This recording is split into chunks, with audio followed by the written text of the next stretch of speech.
Welcome back. I was reading through this particular script last week when one detail stopped me. Not the betrayal itself, and not even the exit. It was the 22 days the protagonist spends saying nothing while building everything. That patience is the engine of the whole story. You're watching his eternal diary. The hotel room hummed.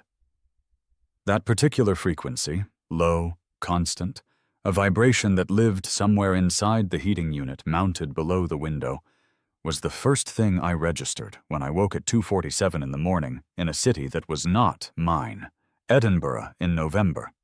The conference had run 2 days beyond the original schedule because 2 of the senior partners from Thornfield Capital had decided to extend the working sessions into territory none of us had prepared for. I had been in Scotland for 11 days. The bed smelled like commercial laundry detergent and the faint trace of whoever had occupied the room before me, and the window showed nothing but the wet, orange glow of the city's street lighting bleeding up into the low cloud. I reached for my phone on the nightstand. 3 notifications from work. One from my mother, was time-stamped 9 in the evening from San Francisco, which meant she'd called at a reasonable hour, and I had simply been asleep. And one from Elena Vasquez, received at 2:31 in the morning, Edinburgh time. Elena rarely contacted me outside of work hours. We had been colleagues at Thornfield for 6 years, worked the same floor, shared a corner of the building where the afternoon light made it possible to think. She was not a person who sent unnecessary messages. She understood the unspoken agreement between people who worked in the same space about when silence was appropriate. The text was 3 words. Callum. Check Instagram. No context. No follow-up. No softening. I sat up and swung my legs off the bed. The carpet was the thick, tasteless kind hotels install because it forgives everything. While I held my phone, and I looked at that message, and I felt something shift. Not in my stomach, not in my chest, but in a quieter place, the place where you file the things you've noticed but not yet named. I opened Instagram. I did not immediately find what she meant. I had no idea whose account or what post. But a second text had arrived while I was trying to orient myself. Elena had sent it with a 3-minute delay, as if she'd spent those 3 minutes deciding whether to send it. And it was a screenshot. I looked at the screenshot for a long time, long enough that the phone screen timed out and I had to wake it again. I need to tell you about the necklace before I tell you about anything else, because if you don't understand the necklace, the rest of this is just a betrayal story, and it was always more than that. My grandmother's name was Margaret Holt. She went by Maggie. She would have been irritated by Margaret, considered it something reserved for formal correspondence or people who hadn't earned familiarity. She was 81 when she died. She had survived her husband by 19 years, had raised 3 children mostly on her own after he died young, and had made a series of decisions across her life with a precision that I recognized only in retrospect as a form of genius. She had worn the same necklace for 53 years. White gold chain, slender, the kind that looks delicate until you hold it and notice the weight. A single pendant, an oval setting, minimal, containing a pale blue topaz that was not large by any jewelry standard, but had a clarity that made it look lit from within. It was not expensive in the way that expensive things advertise themselves. It was expensive in the way that things are when they've been chosen correctly once, and then worn with total commitment. 2 months before she died, she called me to her house on a Sunday afternoon. I drove up alone. She was in the chair she always sat in, by the window that faced the garden she could no longer manage but still watched. She looked exactly like herself. She took the necklace off and put it in a small velvet pouch and held it out toward me. Not toward my mother. Not toward my aunt, who had been closer to her geographically for 20 years. Not toward my cousin, who was the grandchild she'd had the longest relationship with. Toward me. I was 27 at the time. I had no one to give it to. She said, "You're the one who knows how to be quiet. A Callum. That's the thing you have that the others don't. You give this to the woman you choose when you're sure, not when you're in love. Being in love is not the same as being sure. Give it when you're sure." I kept it for 2 years. I gave it to Isolde Vera when I was 29. Isolde. I want to describe her accurately, which means I want to resist the version of this story where she was obviously wrong from the beginning, and I was simply too foolish to see it. That version is comfortable. It is also dishonest. She was the kind of person who made a room feel more precise. Not larger, not warmer, more precise. She had specific opinions about things other people didn't bother having opinions about, and she stated them without apology, and without the performance of certainty that signals insecurity in disguise. What she read widely, and had the specific memory of someone who reads to understand rather than to demonstrate.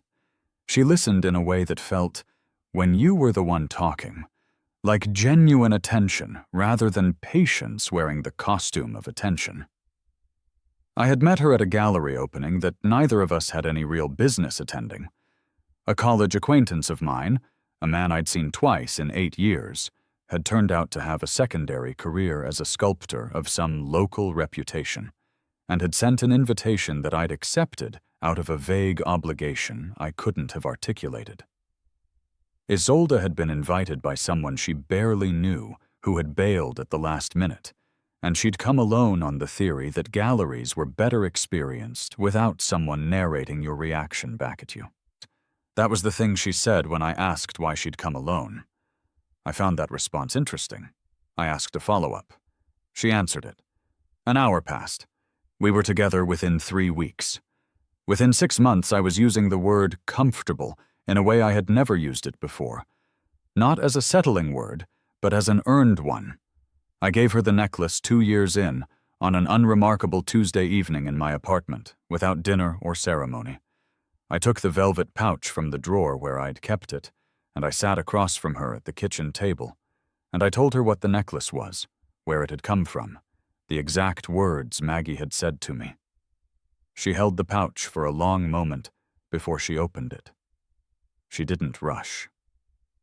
She looked at the necklace in the low kitchen light, and she was quiet, and the quiet felt correct rather than uncomfortable. I understand what this is," she said. "Not thank you, not I love it. I understand what this is. That was why I was sure." She put it on that evening, and she was still wearing it when I woke up at 2:47 in the morning in Edinburgh, staring at a screenshot on my phone. The screenshot showed a table at Mireille, the French restaurant on Clement Street that Isolde and I had been to twice. I knew the table, the one in the near corner of the window, which caught the candle reflection against the glass on cold evenings. I knew the light in that room at night, the particular amber of it. She was sitting at that table. She was wearing a cream-colored blouse I didn't recognize. Her hair was down in the way she wore it, when she was not at a work meeting, and not at home being comfortable, but somewhere in between. Somewhere she was making an effort for reasons she found worthwhile. She was laughing, her chin tilted slightly, and she looked, I have to say this precisely, she looked entirely present. Not performed, not constructed. Present. Dominic Vance was sitting across from her.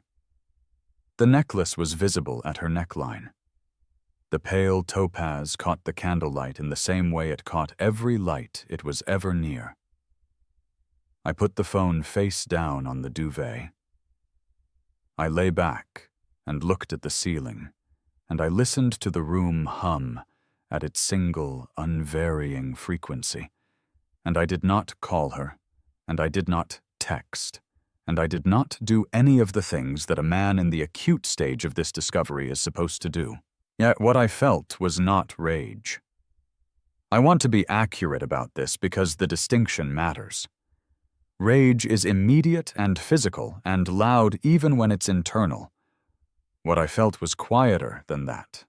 It was the feeling of a very loud sound that has just stopped, the room after the noise, the complete absence of what had been filling the space.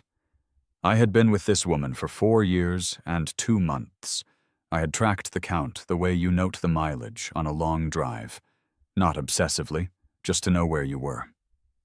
I had put Maggie's necklace around her neck with my own hands. She had worn it to dinner with Dominic Vance. I stayed awake until 5 a.m., not pacing, not crying, not in any visible distress.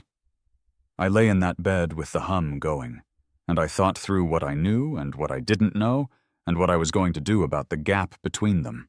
And by 5 a.m., I had a preliminary answer to the last question. Dominic Vance. I had met him twice. The first time was at a dinner about 18 months ago, when Isolde had invited him as one of 4 guests for a meal she'd hosted.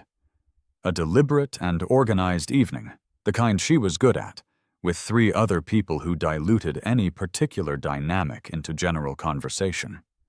She had introduced him as a friend from her undergraduate years who had recently moved back to the city, someone she'd run into at an industry event. He worked in brand strategy. That had been her description. Brand strategy. Vague enough to be true of a dozen different actual jobs. The second time was at a birthday gathering for a mutual contact, about 8 months after that. He was there as part of a loose group. We had exchanged perhaps 4 sentences. He was tall and carried himself with the ease of someone who had not yet been seriously tested by anything, and had the practiced social fluency of a man who had made confidence his primary tool. What I had noticed, in the 2 times I'd been in the same room with him, was the shorthand between him and Isolde. The references that required context neither of them supplied. The calibration of their attention toward each other in a crowded room, nothing dramatic, nothing that a single observation would have made definitive. I had noticed. I had filed it.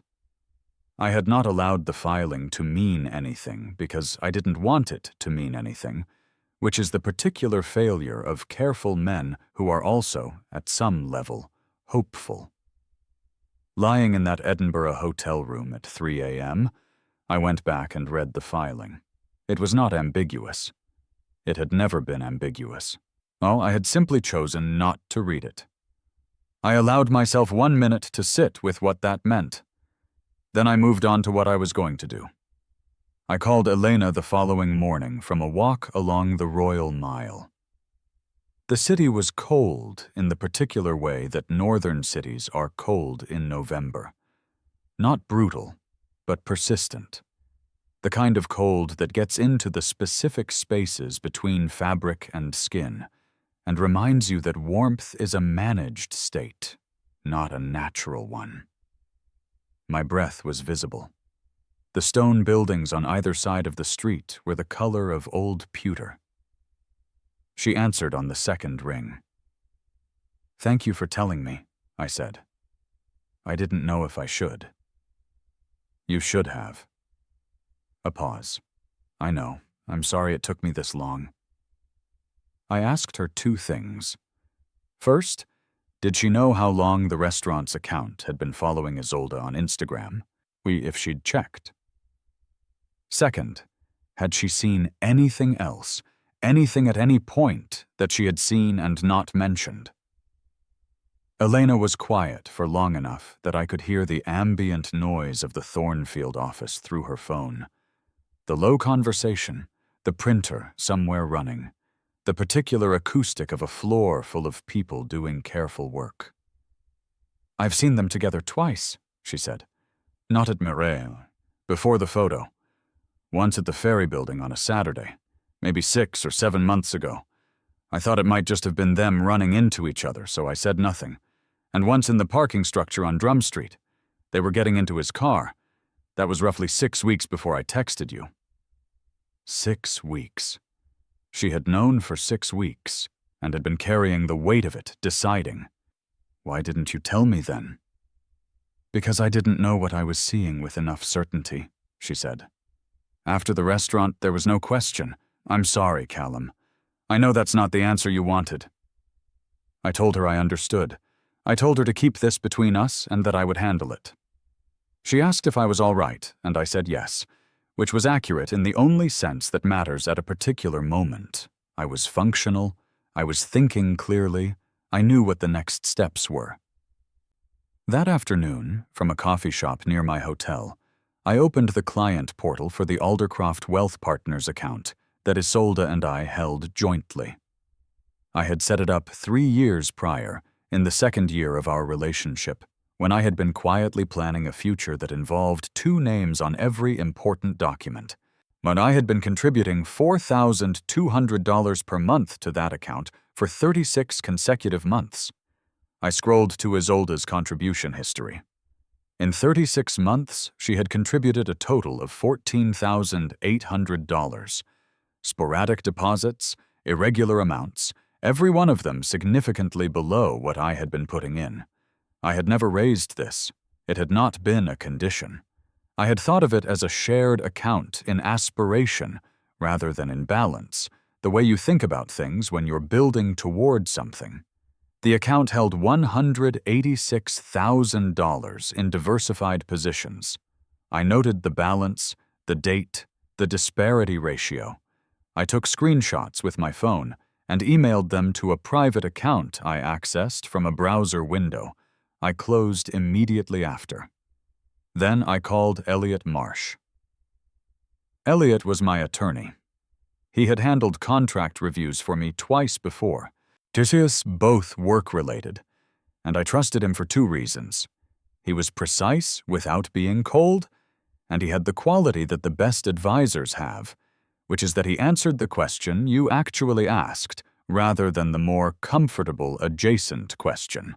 I told him I was in Edinburgh, that I was dealing with a personal situation, and that I needed some general information about the legal treatment of jointly held non-marital investment accounts in California.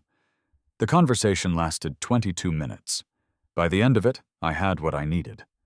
I sat for a while after the call with my coffee, watching the street outside the window.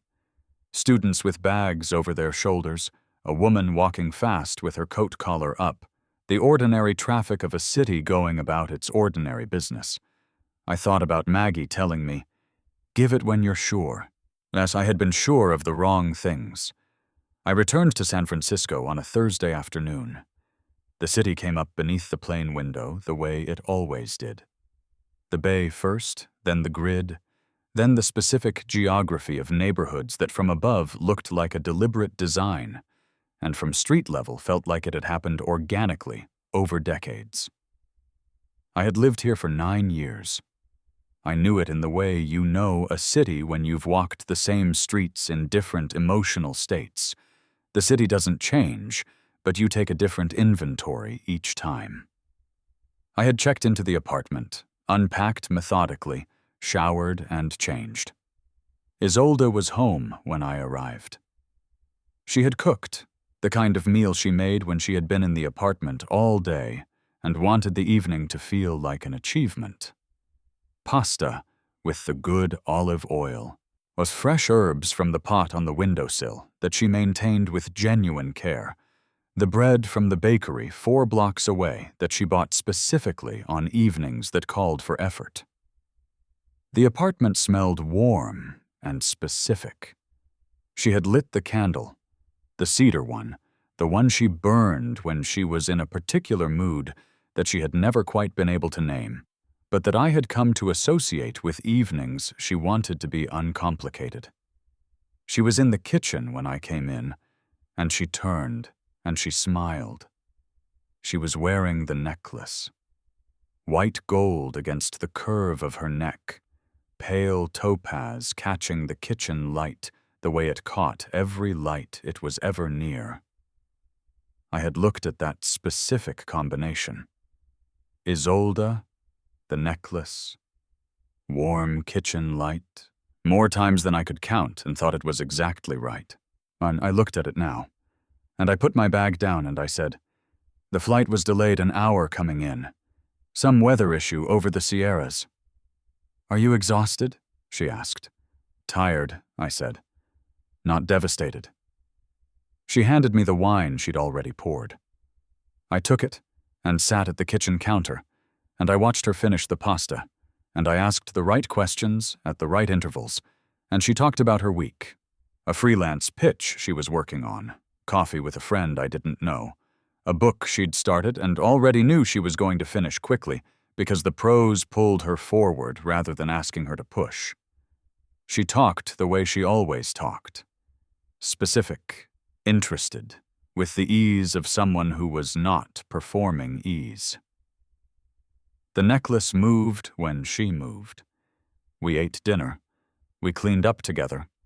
She fell asleep before 11, which she always did when she'd been home all day rather than out. I went to the second bedroom I used as a home office. I closed the door. I sat at the desk, and I turned the lamp on, and I opened my laptop. Not for work. What I did over the next 3 weeks, I want to explain in detail, not because the mechanics are the interesting part on their own, they are not in isolation, but because the mechanics reveal something about what it actually means to respond to betrayal rather than simply react to it. Reacting is immediate. Responding is what happens when you give yourself 3 weeks. The first thing I did was the financial audit. I had never formally mapped the financial entanglement of the relationship. You don't when you're building towards something, because mapping it would feel like planning the exit. And planning the exit means acknowledging that an exit is possible. I had not acknowledged that. Now I mapped it. The joint Aldercroft account. $186,000. Contribution ratio approximately 93% mine to 7% hers. 3 years of consistent deposits on my side, irregular and small on hers. I had never mentioned the imbalance. She had never addressed it. The lease. I was the primary leaseholder on the apartment. My name first, the monthly rent $3,400, which I paid in full. Isolde's name appeared on the lease as a co-occupant, added at her request when we moved in so that she would have formal proof of address for various purposes. Her financial contribution to the apartment was $600 per month, transferred to me by standing order, which I applied toward the total rent. The arrangement had made sense when it was established. Plus, it made a different kind of sense now. The loan guarantee. 18 months ago, when Isolde's freelance income had gone through an uneven period between 2 significant projects, she had needed a bridge loan of $22,000 to cover operating expenses for several months. She had not qualified independently for the loan she needed. I had co-signed as guarantor, not as a co-borrower, which would have made me equally obligated, but as a guarantor, which meant I would be liable only in the event of her default. At the time of my audit, the loan balance was $9,400. She had been making payments, though not on a consistent schedule. The beneficiary designation, 14 months ago, in a period of planning that felt at the time like foresight, I had added Isolde's name as secondary beneficiary on one of my pension accounts. Was not the primary accounts, those were designated to family, but a secondary pension account that represented approximately $34,000 in accumulated value. I sat with this inventory for a long time. The total financial exposure was not dramatic. It was the kind of number that accumulates when 2 people build a life with the implicit understanding that the building is permanent. somewhere in the range of $60,000 to $70,000 in excess contributions, rent subsidy, and contingent liability, set against the backdrop of a $186,000 account in which her stake represented roughly $14,000 in contributions. I was not angry looking at this. I was clear. The clarity felt physical, actually, like a particular quality of air. I opened a new document on the USB drive I kept in the locked bottom drawer of the desk. A Kingston drive, on 16 gigabytes, encrypted with a password I had not written down anywhere. I labeled the document Inventory, and I began typing. I worked until 1 in the morning. Isolde slept 30 feet away on the other side of the wall. The second call with Elliot was more specific than the first. I was in a coffee place near Thornfield on a Monday, the first week after Edinburgh. Mid-morning, quiet enough to speak clearly, enough ambient noise that the conversation would not carry to anyone adjacent. Elliot had pulled up the relevant statutes and case precedents over the weekend, at my request. He walked me through them methodically. On the joint investment account, under California law, jointly held non-marital accounts were treated as jointly owned regardless of contribution disparity. However, in the event of dissolution, what a court or an account administrator operating under a formal division request could be asked to consider contribution-based division rather than a 50-50 split. The key was documentation. If I had clear, contemporaneous records of every deposit and its originating account, which the Aldercroft internal records would show because they maintained contribution-level tracking as a standard feature, the argument for a contribution-based division was strong. Not guaranteed, but defensible with a high probability of success. How high? I asked. 70 to 80%, he said, assuming she doesn't contest it aggressively and the documentation is clean. If she contests, it depends on her attorney and her patience, as these proceedings can be made expensive from either side. I want to move before she has time to think about contesting, I said. Then we start the documentation package now and file at the earliest opportunity. On the loan guarantee, there was a clause in the original guarantee document. I had a copy, Elliot reviewed it that afternoon, that allowed me to formally notify the lender of my intent to withdraw as guarantor with 60 days written notice, provided the borrower was not currently in default. Isolde was not in default. She was current on payments, if irregularly so. The 60-day notice would not immediately remove my liability. It would begin the clock on a formal withdrawal process. Once complete, I would have no further exposure regardless of what happened to the loan. Draft the notice, I said. I'll sign it this week. On the beneficiary designation, this was the simplest element. Beneficiary designations on pension accounts are revocable at any time, unilaterally, by the account holder. I had only to submit the revision form. I submitted it that afternoon, online, before I left the coffee place. I walked back to Thornfield through the cold morning air, and I sat at my desk, and I did 4 hours of actual work, because the analysis I was conducting in private did not suspend the obligations of my professional life. If anything, the two ran in parallel like separate highway lanes, the ordinary velocity of work, and alongside it the careful, methodical velocity of the extraction. The division of attention made both more precise.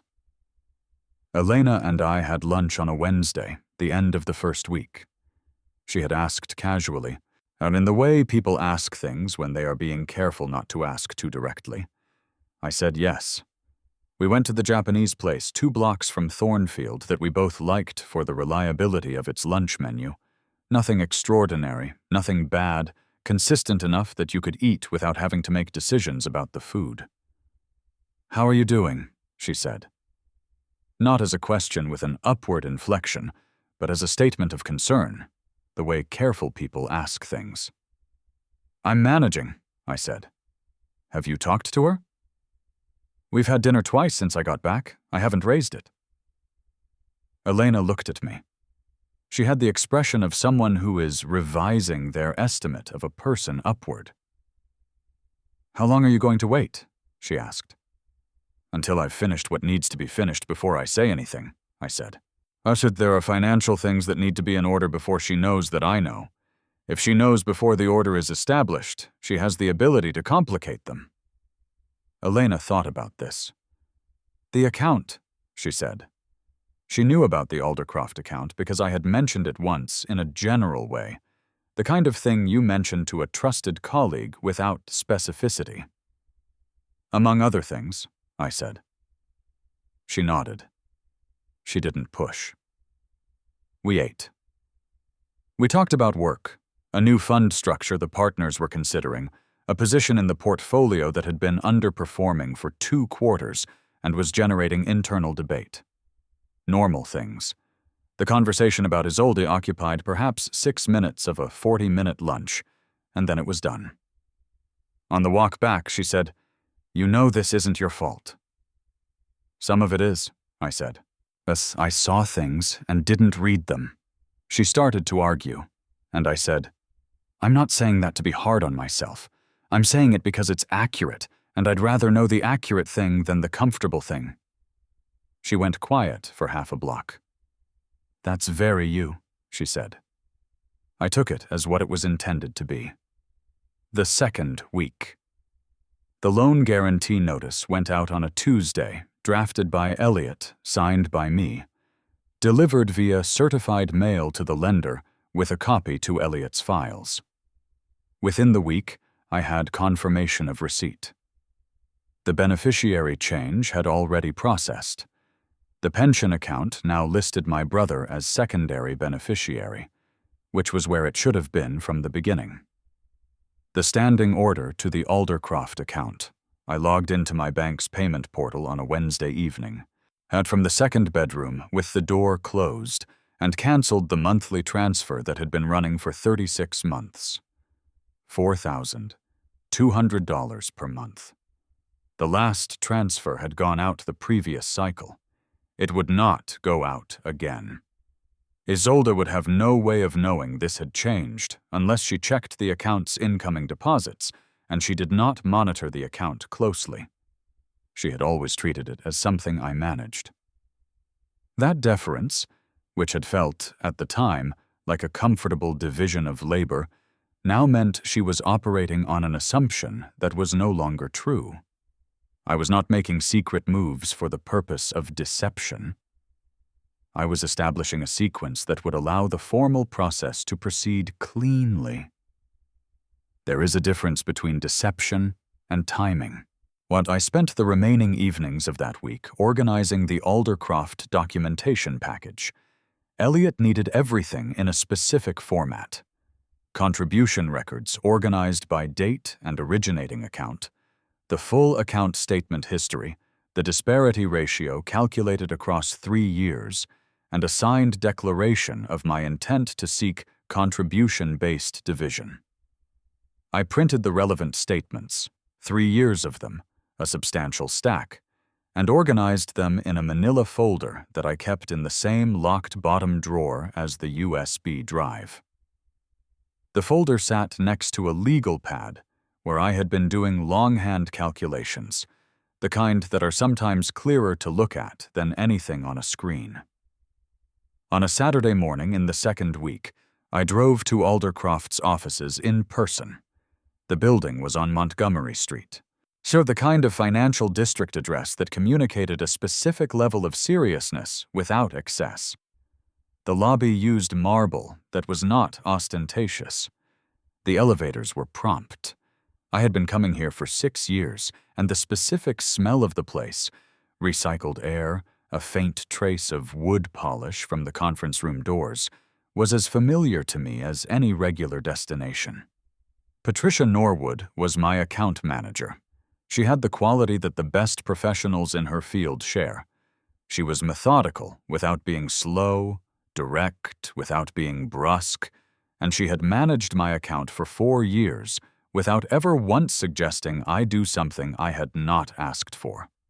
Her office was kept at a temperature I always found slightly too cold, which I had come to think of as a deliberate choice. Slightly uncomfortable spaces produce focused conversations. I sat across from her, and I said I was revising my financial planning, and I needed a formal written summary of all contributions to the joint account, organized by contributor and date, for the full account history. She asked, "Is there anything I should be aware of going into this?" "I'm in the process of restructuring," I said. "I'd like everything documented before I initiate formal proceedings." She nodded once, wrote something on the notepad in front of her, and said she'd have it by Wednesday. On the way out, I stopped in the lobby and pulled up the account balance on the client portal. $189,400. The market had moved in a cooperative direction over the 2 weeks since I'd last checked. And I stood there in the Aldercroft lobby with the phone in my hand, and I thought about Maggie, about the weight of the necklace in the velvet pouch when she'd pressed it toward me, about the particular dryness of her voice when she had said, "Being in love is not the same as being sure." I put the phone in my coat pocket and walked out. The November air was cold in the way San Francisco air is cold, marine and particular, the smell of the bay on it somewhere behind the exhaust and the concrete. I walked to where I'd parked, and I drove home, and I spent the afternoon doing ordinary things, reading, making lunch, reviewing the equity research I'd been working on between the other work. Isolde came home at 4, carrying groceries, wearing the sweater with the high neck that meant the necklace was there, but not visible. She began cooking, and Sinton talked about a dinner party she wanted to host the following month. She seemed entirely at ease in the way that people seem when they have successfully maintained 2 parallel lives for long enough that the maintenance has become automatic. I asked whether she'd decided on a guest list. She said she had a few ideas. I said that sounded good. I had never felt the apartment as specifically mine until that afternoon. The shape of the rooms, the light coming in at that angle at that hour, I had chosen this place, signed the lease, paid for its continued existence for 2 years. It was mine in a way that nothing about the current situation would ultimately change. That was a clarifying thought. The necklace remained the problem that sat outside all the financial mechanics, and I had not forgotten it for a single day since the Edinburgh hotel room. It was never not present in my mind. But I had been deliberate about separating it from the financial considerations because conflating the two would have muddied my thinking. The financial matters had legal solutions and timelines. The necklace had a different kind of solution. I had a second conversation with Elliot specifically on this. He was honest with me in the way that good attorneys are, which means he gave me the realistic version rather than the version I wanted. Under California law, he said, a gift given during a relationship is generally the property of the recipient. Without a written condition or a prenuptial agreement specifically covering the item, the presumption favors the person who received it. The necklace, in standard legal terms, was Isolde's.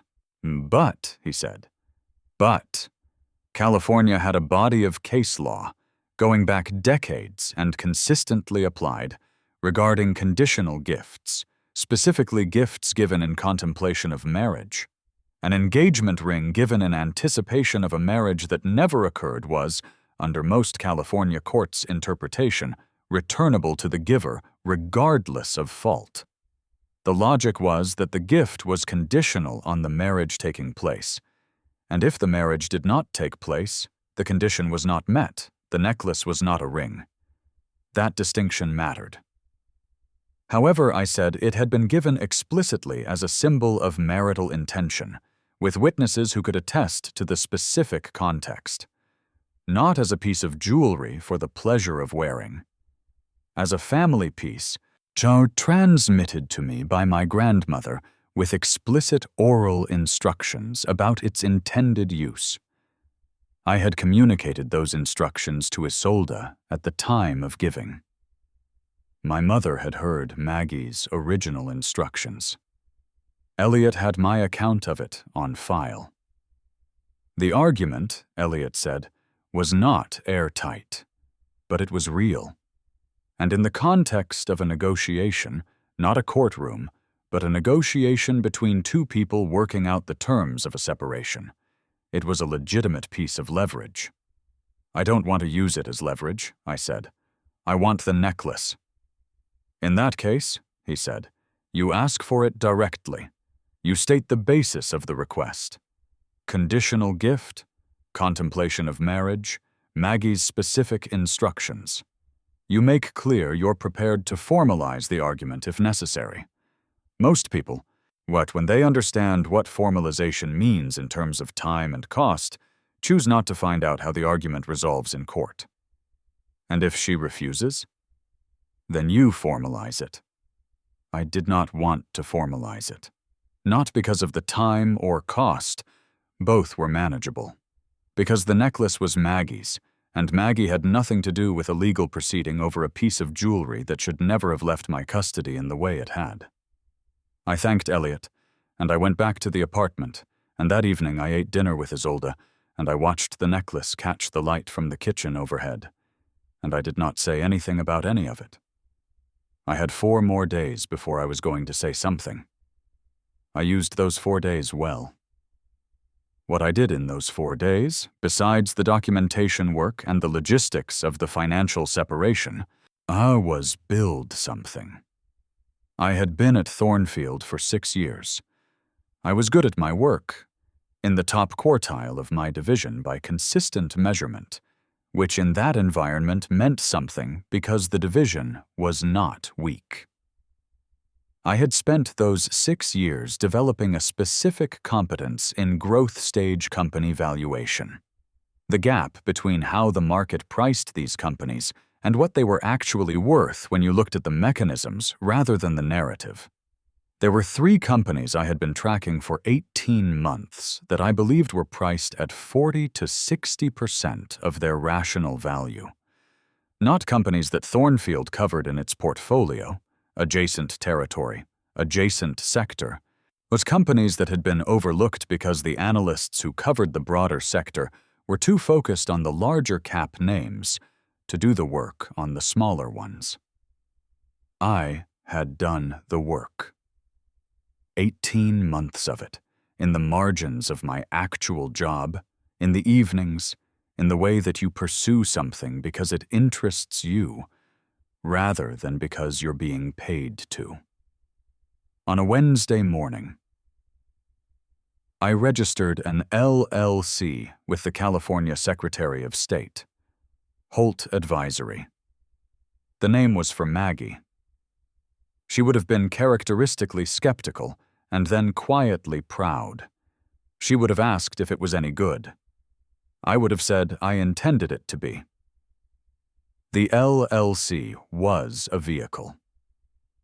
Its initial purpose was to receive capital and deploy it into the 3 positions I had been waiting to enter, as with the tax and structural treatment that a properly set up investment vehicle would provide. It was not, at that point, a registered investment advisor. That path takes time, 8 to 14 months for the licensing process, assuming no complications. I had contacted a compliance consultant that Elliot had recommended and had a preliminary conversation about the timeline. What it was, as of that Wednesday, was a name, an entity, a filing with the Secretary of State, a bank account at a custodian I had researched for 6 months and chosen for its fee structure and reporting transparency, and a direction. I deployed $41,000 of personal savings across the 3 positions through Holt Advisory the following week. This was not a response to Isolde. I want to be clear about that. The analysis predated everything by 18 months, as the decision had been forming for longer than the crisis. What the crisis did was clarify the timing. It stripped away the assumption that the future was something I was building in partnership and replaced it with the simpler and truer understanding that the future was something I was building. Full stop. Holt Advisory was the first concrete expression of that understanding. I told Isolde on a Thursday evening, 14 days after I had come home from Edinburgh. Not everything. Not yet. Not the account, not the loan guarantee, not the full inventory of what I had already set in motion.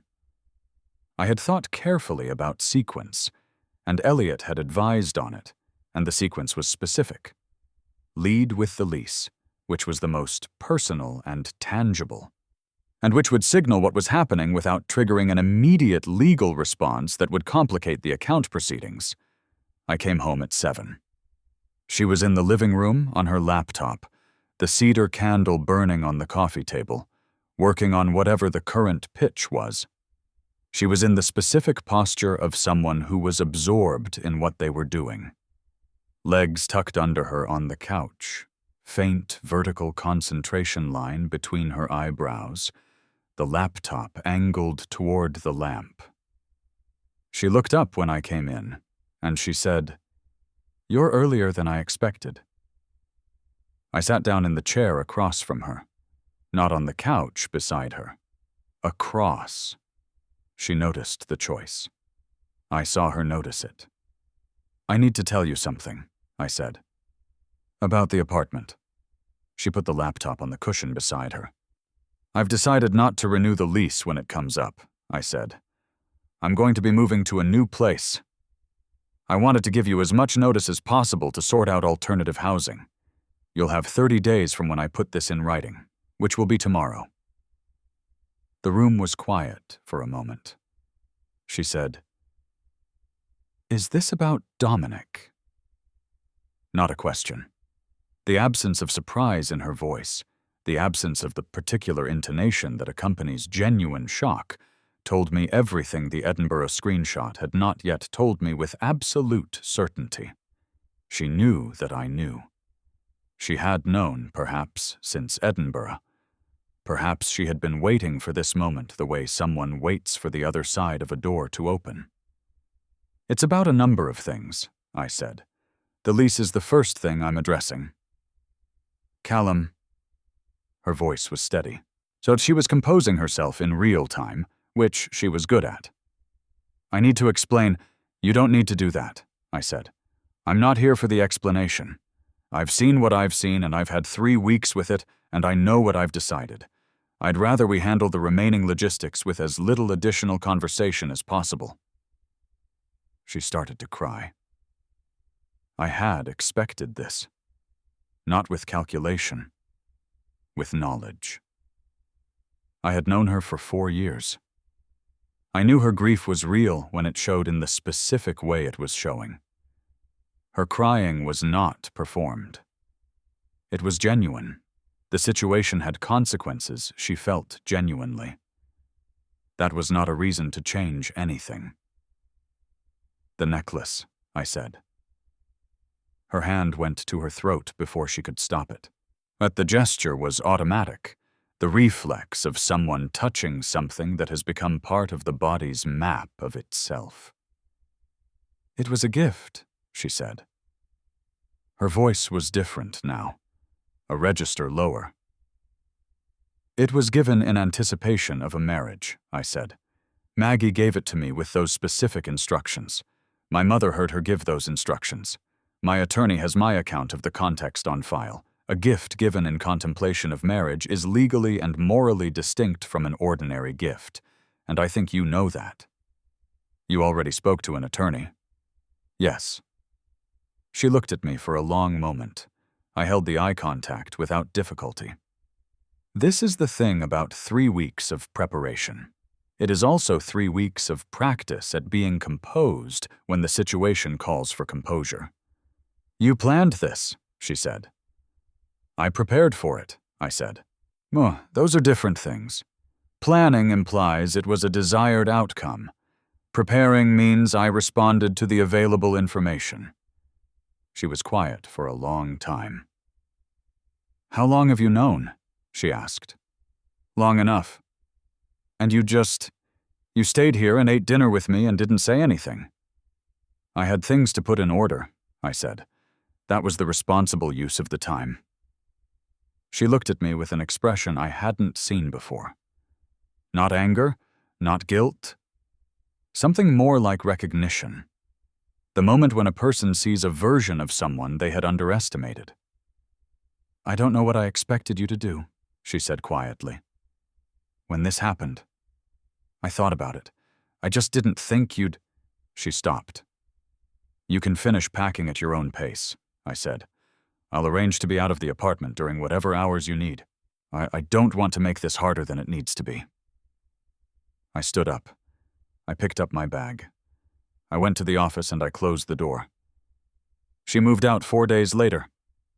A friend came with a car. I was there for the moving. I had offered to be elsewhere. She had said it was fine if I was home, and so I was home, in the office, working through the morning. She moved through the apartment in the particular focused silence of someone managing their feelings through the discipline of a task. I heard the drawers, the soft sounds of things being wrapped, the conversation in low tones with the friend who had come to help. After 2 hours, most of her things were gone. The apartment felt different immediately. Yet it is interesting that removal can do that faster than presence. A room from which things have been taken feels the absence before you've had time to account for what's missing. The cedar candle was gone. The plant she'd kept on the window ledge, the one with the specific waxy leaves I'd never learned the name of. The books that had been hers on the shelf, which had been mixed with mine for so long that I would not have been able to say with certainty which ones were which, until I saw the gaps. She came into the kitchen where I had made coffee, and was standing at the counter, and she said, "There are 2 boxes left. Could you help with those?" "Yes," I said. I carried them down to the car. Her friend thanked me with the tone of someone who is being scrupulously neutral in a situation not their own. I thanked her back. Isolde took the last trip up herself, came down with a canvas bag, set it in the back seat. She stood for a moment on the sidewalk. She unclasped the necklace. She had it in her hand, the chain curled in her palm, the topaz catching the flat morning light of a November overcast. She held it out toward me. "I need you to know it wasn't just—" She started. "Thank you," I said. I took it from her hand. She looked at me for a moment longer, then she got in the car. I watched the car until it turned at the corner. Then I went back inside, and I went up to the apartment, and I sat on the floor of the living room, which was sparse now in the way rooms become when people take what was theirs. I held the necklace in my palm. The chain was cold from the outside air. The blue topaz held the gray light from the window. I sat there for a while, as the Aldercroft filing went in 5 days after Isolde left. Elliot submitted the full documentation package. 3 years of contribution records, originating account labels, the disparity ratio calculated to 3 decimal places, the standing order history, the formal request for contribution-based division rather than the default 50-50 split. The filing did not move immediately. These things run on institutional time. But it was in the system, logged and dated, with the complete paper trail attached. Elliot called me the day after submission to confirm. "She'll receive notification within a week," he said. "If she intends to contest, she'll need to retain her own counsel and respond within 30 days. "What do you expect her to do?" I asked. "I expect her to do the math," he said. "Contesting costs money. And if her attorney tells her honestly what the documentation shows, the math is not in her favor. Most people in her position choose not to spend what it would cost to fight for a portion they wouldn't recover. And if she doesn't do the math, then we let the process run. I have everything I need." I thanked him and hung up and made coffee and went to work. The standing order had stopped. The beneficiary change had processed. The loan guarantee notice was working through its 60-day clock. The documentation was filed. The sequence was complete. Dominic called on a Sunday morning, 3 weeks after Isolde left. I was in the new apartment by then. I had moved within 10 days of her departure, having found a place I'd been wanting to look at for years.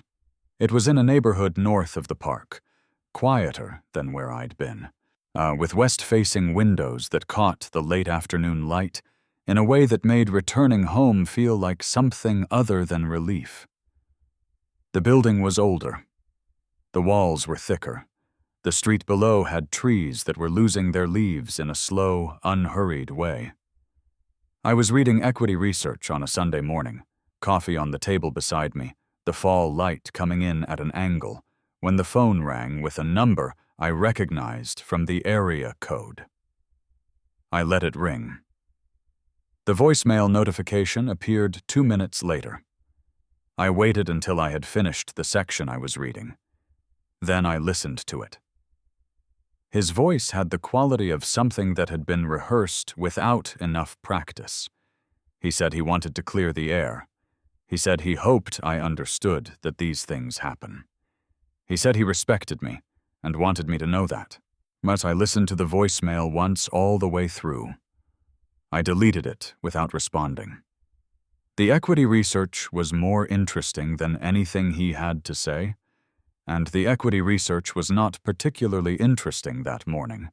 The Aldercroft proceeding resolved in 43 days from the filing date. That was faster than Elliot had predicted. Isolde did not contest. There was a single round of correspondence between her attorney and Elliot. Her attorney sent a brief response acknowledging the filing and asking for clarification on one aspect of the originating account methodology. Elliot provided the clarification with an additional exhibit. 3 days later, her attorney indicated that his client was prepared to accept a contribution-based division. The final division gave me 87% of the account value, $164,583, is based on contribution records and an additional small adjustment that Elliot had successfully argued on originating capital grounds.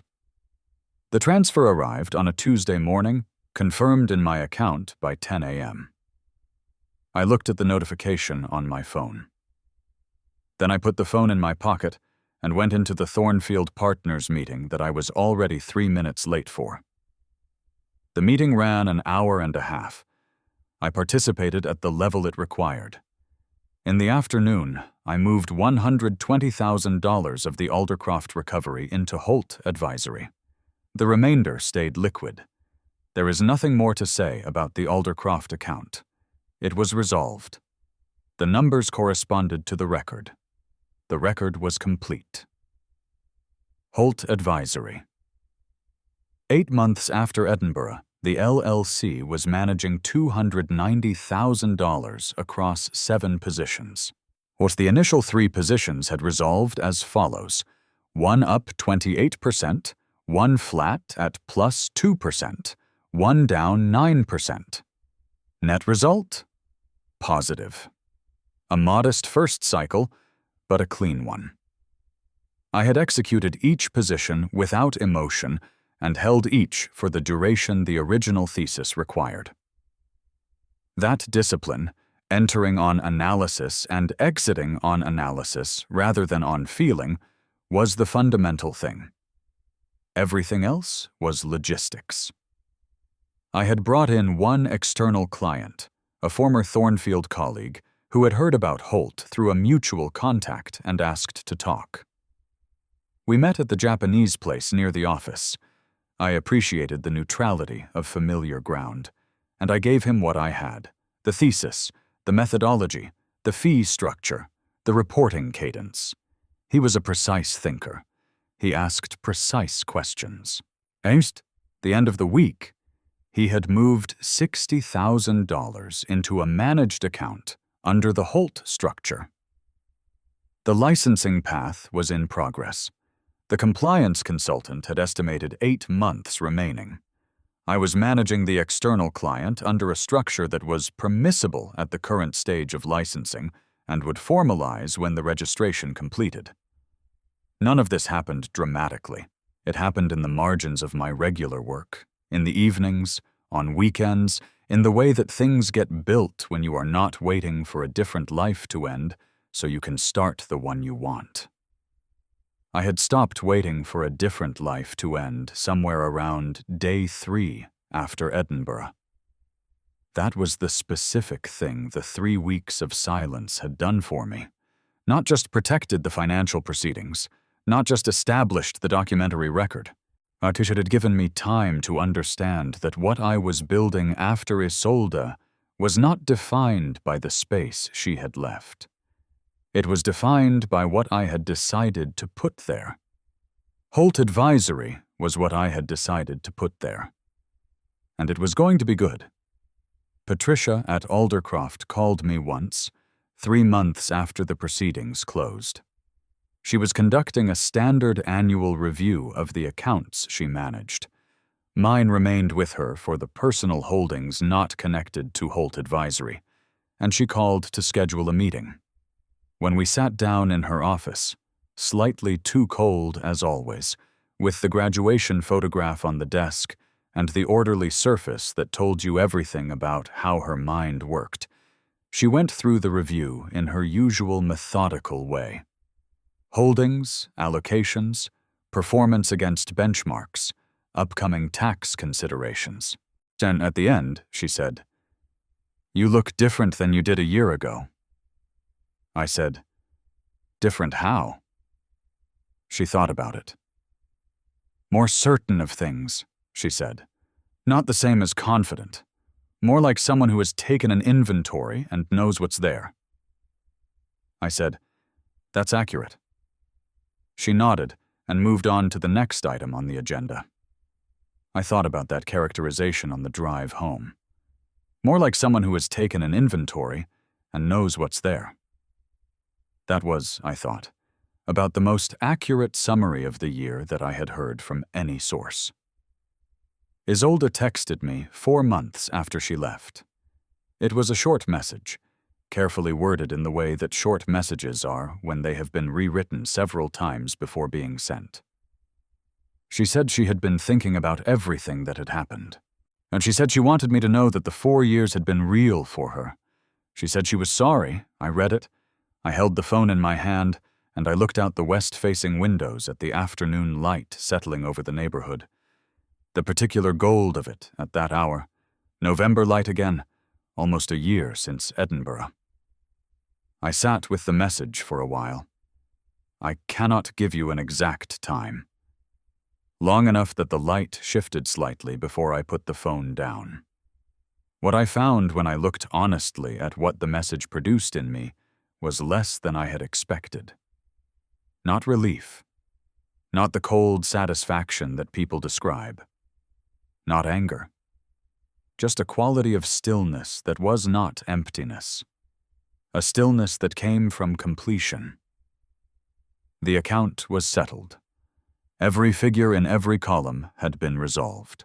Whereas there was nothing in her message that changed any number in any part of the calculation, and there was nothing I wanted to say that would add anything to what I had already done. I put the phone down without responding. Some messages don't need a reply. When the work is complete, the silence at the end is not a statement. It's just the space after the door has closed. The year-end review at Thornfield. My managing director, a precise woman named Carla, who had been in portfolio management for 22 years and had the quality of seeing through social performance to the actual work underneath, ran the annual review in December. She went through my performance metrics across the year. Top quartile in my division, specific calls that had been accurate, 2 that had been early by a quarter but ultimately vindicated, a 1 that had been wrong and which I had analyzed thoroughly in a written post-mortem I had submitted unprompted. At the end, she said, "There's a senior portfolio director position opening in the second half of next year. I want to have a conversation with you about it in Q2. I thanked her and said I would look forward to it. She studied me for a moment in the way she had of sometimes looking at a person rather than a performance. "You've been different this year," she said. "Harder to distract. Like you've simplified something." "I've been focusing," I said. She nodded once, the way she nodded when something said more than its surface, and moved on to the next item. Walking back to my desk afterward, I looked out at the bay through the office windows. The December light on the water was flat and silver, but the city went about its business 30 floors below. I had spent a year being quiet. Not withdrawn, quiet. Doing the work, resolving what needed resolving, building what needed building, and letting the things that were outside my control settle at whatever pace they were going to settle. It had been the most productive year of my professional life. I am not suggesting that the two facts are unconnected. I took the necklace to a jeweler in January, not to have it valued, not to consider selling it. I brought it in because I had noticed, since getting it back, that the setting on the topaz looked worn in the particular way that settings wear when something has been frequently touched over many years.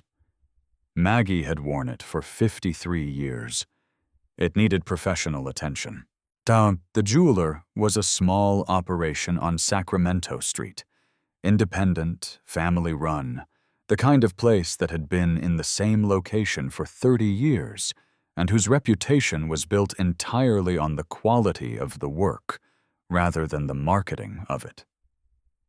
The man who examined the necklace was in his 60s, wore magnifying glasses on a lanyard, and handled the piece with the specific reverence that good craftsmen extend to things that are old and well-made.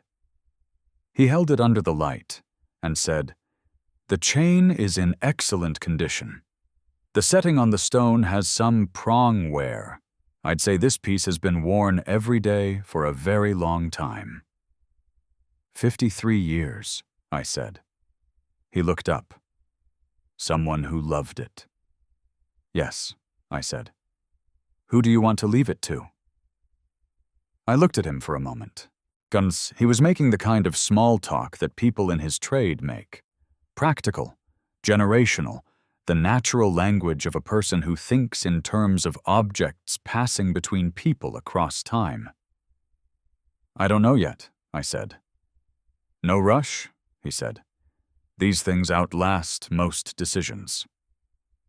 He cleaned the chain and re-tipped the prongs, and buffed the setting, and handed it back to me 2 days later in a small cloth bag that smelled faintly of the chemicals used in good jewelry work. I put it back in the ceramic dish on the dresser. The topaz caught the winter light in the same way it always had. About 14 months after Edinburgh, I thought about Isolde for the last time. I want to be exact about the conditions. It was a Saturday morning. I had made coffee. The west windows were showing fog. It was the low marine fog that sits over the neighborhood until the afternoon burns it off. I was standing at the kitchen counter with the mug in my hand, not doing anything in particular, and the thought appeared the way thoughts appear when you are not pursuing them. She is somewhere this morning, doing what she does. That was the entirety of it. not elaborated, not followed by bitterness or longing or anything that required processing. Just, she exists somewhere, and her existence is no longer connected to mine in any way that requires my attention. The fog was beginning, at its edges, to thin. The light was coming. The coffee was good. I thought about an equity position that had been moving in an interesting direction for 2 weeks and deserved a closer look. I thought about calling my mother, and who had asked the previous Sunday if I might come up for a weekend in February, and to whom I had said probably yes. I thought about whether the trip to the Pacific Northwest I had been vaguely planning was something I actually wanted to do, or just something I had been carrying around as a future intention without committing to. I thought about the necklace on the dresser in the next room. Maggie had worn it for 53 years and had chosen with great care who it would go to next. I had time. I realized, standing in the kitchen with the fog lifting and the coffee warm in my hands, more time than I had thought I had a year ago, when the future had seemed to be a specific shape I was building toward, and any deviation from that shape felt like loss. The shape had changed.